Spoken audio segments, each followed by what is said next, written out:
চাকরির ইন্টারভিউ দিতে যাচ্ছি না, এই চাকরিটা আমাদের জন্য পারফেক্ট, কারণ আমাদের যে কোয়ালিফিকেশন তাতে করে নিশ্চিত বোঝা যায় চাকরিটা আমরাই ভাইয়া কাইন্ডলি আমার ফাইলটা একটু উঠিয়ে দিন। আচ্ছা ভাইয়া ঠিক আছে দিচ্ছি। আচ্ছা ভাইয়া, আপনি এই অবস্থায় কোথায় যাচ্ছেন? আমি শিকদার গ্রুপ অফ কোম্পানিতে ইন্টারভিউ দিতে যাচ্ছি। এই কি বললি তুই যাচ্ছিস শিকদার গ্রুপ অফ কোম্পানিতে চাকরির ইন্টারভিউ দিতে? আচ্ছা দাঁড়া, তুই আমি দেখছি। ভাইয়া এটা কি হলো? বুঝতে পারছিস না কি হলো? এই ফকিন্নির বাচ্চা, তোর এক পা কবরে চলে গেছে, ভেঙে গেছে, তুই এই অবস্থায় যাচ্ছিস শিকদার গ্রুপ অফ কোম্পানিতে চাকরির ইন্টারভিউ দিতে? এই তোকে দেখে না আমাদের বসের মনে সিম্পাতি হতে পারে, আমরা চাই না যে এই চাকরিটা তুই পেয়ে যা, কারণ আমাদের যে কোয়ালিফিকেশন, এত কোয়ালিফিকেশন থাকার পরে কে চাইবে যে তার চাকরিটা অন্য কেউ পাক থাকতে একটা দেবো? তোকে যদি দেখি না আমি, এই চল আয়। কি আজব মানুষ রে বাবা, হেল্প চাইলাম, হেল্প তো করলো না, উল্টো কি না কি ভেবে আমাকে লাথি মেরে ফেলে দিয়ে চলে গেল। আপু জি ভাইয়া। আমাকে একটু হেল্প করেন না? কি হেল্প করবো ভাইয়া? আমাকে একটু উঠতে সাহায্য করুন না। ও আচ্ছা, কিন্তু ভাইয়া আপনি এখানে পড়ে আছেন কেন? আমার ফাইলটা পড়ে যায়, রাস্তা দিয়ে একটা ছেলে আর একটা মেয়ে যাচ্ছিল, তখন আমি তাদের বললাম আমার ফাইলটা উঠিয়ে দিন, তারা ফাইলটা উঠিয়ে দিল, কিন্তু যখন শুনলো আমি শিকদার গ্রুপ অফ কোম্পানিতে ইন্টারভিউ দিতে যাচ্ছি তখন। হেই, তুই শিকদার গ্রুপে ইন্টারভিউ দিতে যাচ্ছিস মানে? হ্যাঁ আমি ইন্টারভিউ দিতে যাচ্ছি, কিন্তু তাতে কি হয়েছে? তাতে কি হয়েছে মানে? তুই শিকদার গ্রুপে যদি ইন্টারভিউ দিতে যাস তাহলে তো আমাদের চাকরি হবে না, তুই থাক, আমি গেলাম।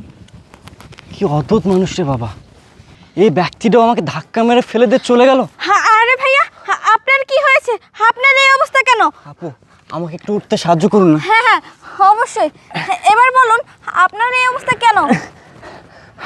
আপু আমার স্টেজ স্যার, নিন। আমি শিকদার গ্রুপ অফ কোম্পানিতে ইন্টারভিউ দিতে যাচ্ছি, হঠাৎ আমার ফাইলটা পড়ে যায়, আমি কয়েকজনকে বলি আমার ফাইলটা উঠাতে, কিন্তু তারা উঠায় না, আমাকে উল্টো ধাক্কা মেরে ফেলে দিয়ে চলে যায়। ও আচ্ছা আচ্ছা, বুঝতে পেরেছি।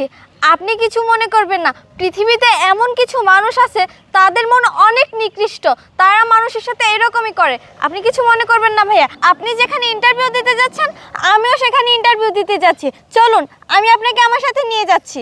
আচ্ছা চলুন। এই যে আপনার ফাইল, চলুন আপনি আমার সাথে। আপু আপনার ব্যবহারে সত্যি আমি মুগ্ধ। ও আচ্ছা, আপনার নাম কি? আমার নাম ইফতিয়া। ও ইফতিয়া, হ্যাঁ। আপনার কোয়ালিফিকেশন কি? মাস্টার্স কমপ্লিট করেছি। ও আচ্ছা, আমি দোয়া করবো আল্লাহর কাছে আপনার চাকরিটা যেন আজকে হয়। না না, আমার চাকরিটা ততটা ইম্পর্টেন্ট না, আমি দোয়া করি আপনার চাকরিটা হোক। কি বলছেন এসব? সত্যি আপনার মনটা অনেক বড়। জানিস দোস্ত, আজকে আমার থেকে কেমন জানি খুশি খুশি লাগতেছে। আচ্ছা ইন্টারভিউ কি শেষ? এই ইন্টারভিউ এখনো শেষ হয়নি, কিন্তু আপনি কি এখানে ইন্টারভিউ দিতে আসছেন? হ্যাঁ আমি এখানে ইন্টারভিউ দিতে আসছি। দেখেছেন উনি কি বলে, উনি নাকি আসছে এখানে ইন্টারভিউ দিতে। এই আবার কি পরে আসছে, কি শাড়ি! এই এটা তো শাড়ি না, আমি ভেবেছিলাম এটা শাড়ি, এটা দেখছি একটা মশারি কেটে তারপরে পরে আসছে। উনি নাকি চাকরি নেবে, ওনার কোনো যোগ্যতা আছে এই অফিসে চাকরি নেওয়ার? এই অফিসে চাকরি নিতে হলে একমাত্র আমরাই নিব, আমাদের তিনজনের ভিতর থেকে যে কোনো একজন এখানে চাকরি পাবে। আচ্ছা দোস্ত তুই বলতো, ওকে দেখে কি মনে হয় যে ও চাকরি পাবে? আরে দোস্ত, তুই বুঝতে পারছিস না, চাকরি ঠিকই নিতে আসছে, কিন্তু ঝাড়ুদারের চাকরি। আপনি ঠিকই বলেছেন, ওনাকে দেখে মনে হচ্ছে ঝাড়ুদারের চাকরি করতে এসেছে। আর দেখেন না, যখন থেকে আসছে অফিসটা একদম দুর্গন্ধে ভরে গেছে। আপনি ঠিকই বলেছেন, একদম ঠিক। এই কি সমস্যা আপনাদের? আপনারা কি এখানে ইন্টারভিউ দিতে আসছেন নাকি মাছ বাজারে মাছ কিনতে আসছেন? ম্যাডাম সরি ম্যাডাম, আসলে আমরা বুঝতে পারিনি। এই দোস্ত, আজকে আমাদের তিনজনের মধ্যে ইচ্ছে করে। Hello, yes sir. জি স্যার। ওকে। আচ্ছা আচ্ছা স্যার, কী নাম বললেন? Iftiya. Okay okay sir, okay. আচ্ছা শুনুন, আপনাদের ভিতর ইফতিয়া কে? জি ম্যাডাম, আমি। দেখেছেন, আমি বলেছিলাম না যে ওর চাকরি হবে না, ওই যে স্যার কল করে বলে দিয়েছে ওনার চাকরি হবে না। এই বেরোন বেরোন এই বলছিলাম। চুপ থাকুন, অনেকক্ষণ ধরে আজে বাজে যা না তাই বলে যাচ্ছেন আপনি ওনাকে। আর আপনার বিহেভিয়ার এত খারাপ কিসের জন্য? আপনি না এখানে ইন্টারভিউ দিতে আসছেন, একটু ভদ্রতা বজায় রাখতে পারেন না? আর এখানে কার চাকরি হবে না হবে এটাকে আপনি ডিসাইড করবেন নাকি অফিস ডিসাইড করবে? আর শুনুন, এখানে ওনারই চাকরি হয়েছে, আপনাদের না। আপনারা এখন আসতে পারেন। ম্যাম, আপনি এসব কি বলতেছেন? আপনার কি মাথা নষ্ট হয়ে গেছে? আরে আমরা এখনো ইন্টারভিউ দিলাম না, আমরা তো সবাই এখানে আসছি ইন্টারভিউ দেওয়ার জন্য, তাই না? আগে তো ইন্টারভিউ নেবেন, তারপরে বলবেন যে কে সিলেক্ট হয়েছে আর কে হয়নি। আর আপনি ইন্টারভিউ না নিতে বলতেছেন উনি সিলেক্ট হয়ে গেছে, আমরা বের হয়ে যাব। আপনি আপনার বসকে ডাকুন তো, আপনার বসকে ডাকুন। শুনুন, বসকে ডাকার দরকার নাই, কারণ আমার বস নিজেই আপনাদের ইন্টারভিউ নিয়েছে এবং ওনাকে সিলেক্ট করেছে। আরে আপনি সেই কখন থেকে বক বক করে আজে বাজে সব কথা বলছেন? আপনাদের বস আমাদের ইন্টারভিউ নিয়েছে মানে? আরে আপনাদের বসকে তো এখন পর্যন্ত আমরা দেখতেই পারলাম না, সে কখন আসলে, কিভাবে আসলো আর কিভাবে ইন্টারভিউ নিল। আপনি থামেন, আমার বোঝা হয়ে গেছে এখানে নিশ্চয় বড় কোনো দুর্নীতি চলছে, আর ওরা এই মেয়ের থেকে টাকা খেয়ে এটাকেই চাকরি দিয়েছে। এক্সকিউজ মি ম্যাম, আপনাকে বলছি এই আফুটি যা বলেছে তা সত্যি বলেছে, ওনার সাথে আমি একমত আছি। কারণ আপনি এখন পর্যন্ত আমাদের ইন্টারভিউ নিলেন না, আর আপনি এখানে ফলাফল প্রকাশ করলেন যে উনি ঠিক আছে। আমার মনে হচ্ছে এখানে কোনো দুর্নীতি চলছে, উনির থেকে আপনি সত্যি সত্যি ঘুষ নিয়েছেন। আমি আপনাকে ভালোই বলছি যে আপনি আপনার বসকে ডাকুন। আপনি যদি আপনার বসকে না ডাকেন তাহলে কিন্তু আমি থানায় গিয়ে আপনাদের এই অফিসের নামে দুর্নীতির মামলা করব। এই যে এখানে এত চিৎকার চেঁচামেচি কিসের, আর কে কার নামে মামলা করবে? এই ল্যাংড়ার বাচ্চা, তুই এই অফিসে প্রবেশ করলি কি করে? এই তুই না রাস্তায় ছিলি, তুই এই অফিসে ইন্টারভিউ দেওয়ার জন্য আসতেছিলি। আমি না তোকে বলেছিলাম যে তোকে যদি আমি এই কোম্পানির সামনে দেখি তাহলে তোকে আমি জ্যান্ত খুন করে ফেলবো। তোকে কিন্তু এখন আমি এই চুপ থাকেন আপনি, এটা আমার কোম্পানি, এখানে আমি থাকবো না তো আপনারা থাকবেন? এই তুই এসব কি বলছিস? এটা তোর কোম্পানি মানে? মানে শিকদার গ্রুপ অফ কোম্পানির এমডি আমি। কি অবাক হয়েছেন আপনারা? অবাক হওয়ার কিচ্ছু নেই, আপনাদের ইন্টারভিউ অনেক আগে নেওয়া হয়েছে। আপনারা এতক্ষণ চিৎকার চেঁচামেচি করলেন না, বললেন আপনাদের ইন্টারভিউ আমি কখন কীভাবে নিলাম। আপনাদের সাথে যখন আমার রাস্তায় দেখা হয়েছিল তখনই আমি আপনাদের ইন্টারভিউ নিয়েছি। আপনারা হয়তো ভাবতেছেন আমি কেন আজকে প্রতিবন্ধী সেজেছি। আমি প্রতিবন্ধী সাজছি শুধুমাত্র আপনাদেরকে পরীক্ষা করার জন্য, কারণ যাকে তাকে তো আমি আমার অফিসে চাকরি দিতে পারবো না, তাই না? আপনাদের সাথে যখন আমার রাস্তায় দেখা হয়েছিল তখন আমি আপনাদেরকে বলেছিলাম আমার ফাইলটা পড়ে গিয়েছে, আপনারা আমার ফাইলটা উঠিয়ে দেন। আপনারা তিনজন আমার ফাইলটা উঠিয়েও দিয়েছিলেন, তখন ব্যাপারটা আমার অনেক ভালো লেগেছিল। কিন্তু যখন আপনারা শুনলেন আমি শিকদার গ্রুপ অফ কোম্পানিতে ইন্টারভিউ দিতে যাচ্ছি, তখন আপনারা আমার সাথে যা যা আচরণ করলেন সেটা কোনো ভালো মানুষ করতে পারে না।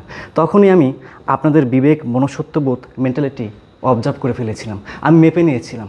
আপনারা কি ভেবেছেন আপনাদের মতো বিবেকহীন, মেন্টালিটিহীন মানুষকে আমি আমার অফিসে চাকরি দেব? কখনোই না। আর যে মানুষটাকে নিয়ে আপনারা এতক্ষণ টল করলেন, যার সাথে এত মিসবিহেভ করলেন, সেই মানুষটার ভিতরে যতটুকু বিবেক, মনুষ্যত্ববোধ, মেন্টালিটি আছে যা আপনাদের মাঝে নাই। আপনারা যখন আমাকে রাস্তায় ফেলে রেখে আসছিলেন তখন এই মানুষটাই আমাকে রাস্তা থেকে উঠতে সাহায্য করে, আমার সাথে অনেক ভালো ব্যবহার করে, ইভেন আমাকে অফিস পর্যন্ত পৌঁছে দেন। এখানেই আপনাদের সাথে ওনার পার্থক্য।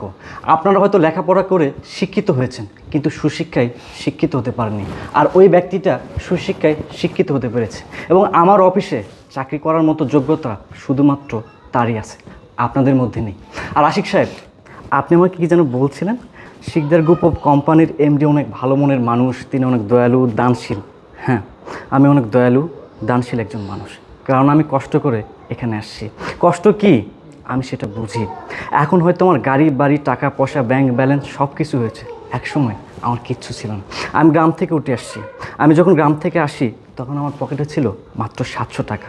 এই 700 টাকা নিয়ে আমি দিনের পর দিন, মাসের পর মাস, বছর পর বছর মাথার ঘাম পায়ে ফেলে শরীরক্ত পানি করে উপার্জন করেছি, পরিশ্রম করেছি। আল্লাহর রহমতে আমি প্রতিষ্ঠিত হতে পেরেছি। আমার একটা কোম্পানি হয়েছে, এই কোম্পানিতে অনেক এমপ্লয়ি চাকরি করে। আমি প্রতি মাসে বিদেশ ট্যুরে যাই। আর যাই হোক, আপনাদের আরেকটা কথা বলি, ফ্রিতে একটা উপদেশ দিই, আপনারা মানুষের সাথে ভালো ব্যবহার করেন না, এখন থেকে মানুষের সাথে ভালো ব্যবহার করার চেষ্টা করবেন, মানুষকে সম্মান দেওয়ার চেষ্টা করবেন। আপনারা যদি মানুষকে সম্মান দিতে পারেন তাহলে আপনারাও সম্মান পাবেন। মানুষ চিরকাল বেঁচে থাকে না, বেঁচে থাকে তাদের কর্ম, তাদের বিহেভ। যাই হোক, অনেক কথা বলে ফেলেছি, আপনাদের সাথে আমি আর কথা বাড়াতে চাই না। আপনারা তিনজন এখন এই মুহূর্তে আমার অফিস ত্যাগ করুন, ত্যাগ করুন। স্যার প্লিজ স্যার, আমাকে একটাবার সুযোগ দেন না। আমি মানছি যে আমি আপনার সাথে অন্যায় করেছি, কিন্তু বিশ্বাস করুন স্যার, এই চাকরিটা আমার খুব প্রয়োজন। আশিক সাহেব, এই কথাগুলো আপনার আগে বোঝা উচিত ছিল, আগে ভাবা উচিত ছিল। যে মানুষগুলোর বিহেভ এতটা খারাপ, আপনারা কী ভেবেছেন আপনাদের মতো ফালতু, নোংরা কোয়ালিটি, মেন্টালিটির মানুষকে আমি আমার অফিসে চাকরিতে আমি আমার বিপদ ডেকে আনবো? না, কখনোই না। আমি ভালোই ভালো বলতেছি, আপনারা বেরোন, বেরোন বলতেছি। যাদের আচরণ ঠিক নেই তারা আসছে চাকরি করার জন্য। আর মিস ইফতি, আপনি চাইলে কাল থেকে আমাদের অফিসে জয়েন করতে পারেন। ঠিক আছে, ধন্যবাদ স্যার আপনাকে। আমাকে ধন্যবাদ দিতে হবে না, আপনি চাকরি পেয়েছেন আপনার সততা, মেধা এবং যোগ্যতার বলে। আশা করব আপনার সততা, মেধা এবং যোগ্যতা দিয়ে আমাদের কোম্পানিকে বাংলাদেশের মধ্যে অন্যতম সেরা একটা কোম্পানি হিসেবে প্রতিষ্ঠাতা করবেন। হ্যাঁ অবশ্যই স্যার। আচ্ছা ঠিক আছে, আপনার জন্য শুভকামনা এবং দোয়া থাকলো। আর বৃষ্টি, ওনাকে সব কিছু বুঝিয়ে দিন। Okay sir. আচ্ছা ঠিক আছে। ম্যাম আপনি আমার সঙ্গে আসুন।